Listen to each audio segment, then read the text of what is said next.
Recovery from day to day is often a challenge for many cyclists. Not only for the pro rider in the Tour de France, but also for the amateur cyclist who is riding several hours back to back while clocking up a solid number of kilometers and a few famous goals during events like the Transalp. Although from day to day every cyclist will inevitably perform a bit less, the trick is to keep this decline to a minimum.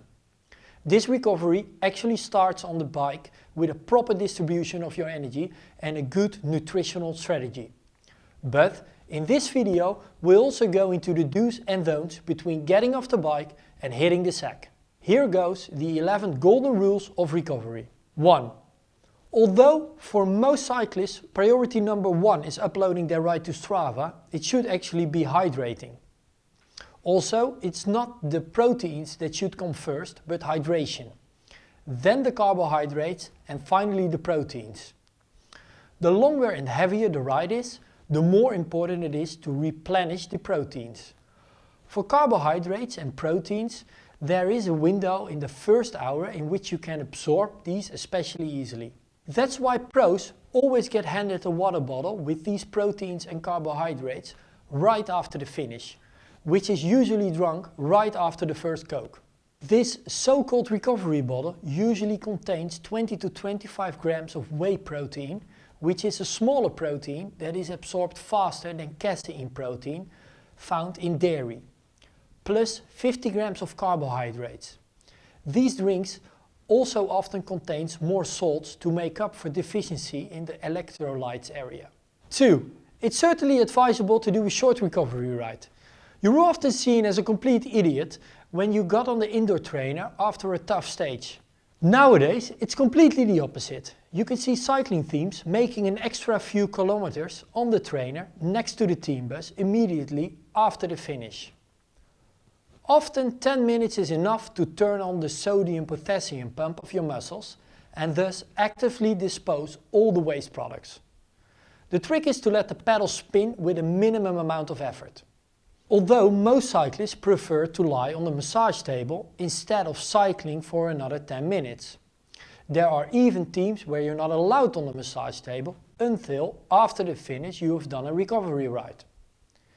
If your ride doesn't end in a bunch sprint, you can of course do this in the last few kilometers of the ride as well, instead of on a trainer. 3.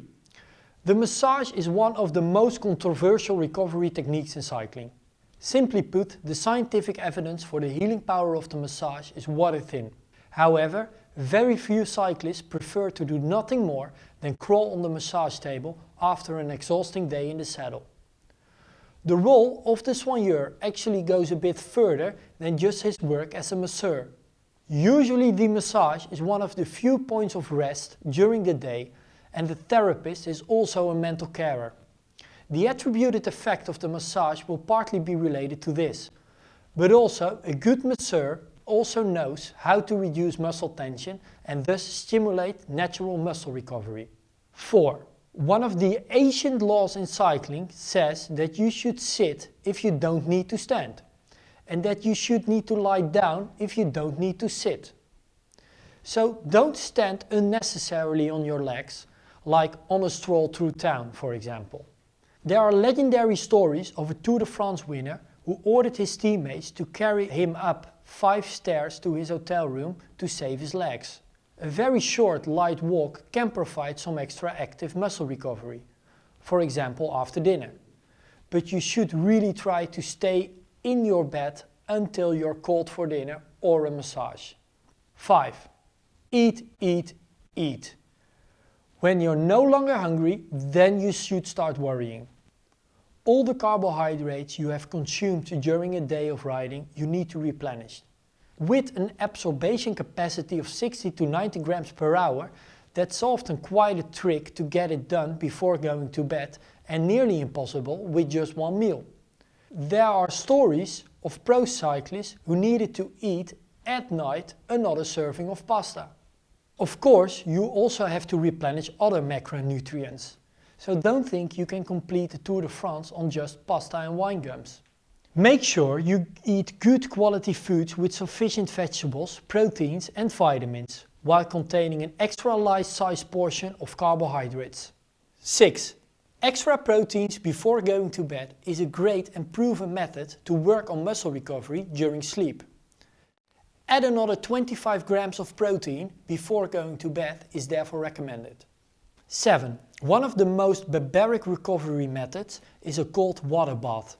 This works almost in the same way as a massage. The cold water causes the blood vessels to constrict, increasing the speed in the blood vessels and thereby the speed of the waste products discharged. Pro athletes were taking them mostly after weight training sessions, but the habit has fallen a bit out of fashion recently. 8. Less barbaric but creating the same effect are recovery socks or compression clothing. These socks will most likely get you a ticket from the fashion police, but they do help to get the blood out of the legs faster. Especially at the dinner table or in the car or bus on the way to the hotel. These days the recovery socks are the rule rather than the exception in the pro peloton. 9. Bad news. It is imperative to avoid alcohol immediately after exercise to ensure that the carbohydrates, fluids and proteins are replenished first. Also, a glass of wine at dinner can do some harm. Research has shown that alcohol hinders the protein synthesis in the muscles, but a small amount of alcohol will probably not do any harm in the short term. But in longer term, the effects of alcohol on the immune system, the quality of sleep and muscle building are somewhat less positive. 10. There are no good cyclists coming from Finland yet. That could be because of their love of the sauna. It's not good at all to sit in a Finnish sauna after a tough ride and lose even more fluids. Skip the sauna and go to bed with the recovery socks on. 11. Go to bed on time. As a famous Tour de France winner once said, you win the Tour de France in bed. Sleep is vital, so make sure you get plenty of it. If you have a roommate who likes to read until late, unscrew the light next to his side of the bed when he's taking a shower.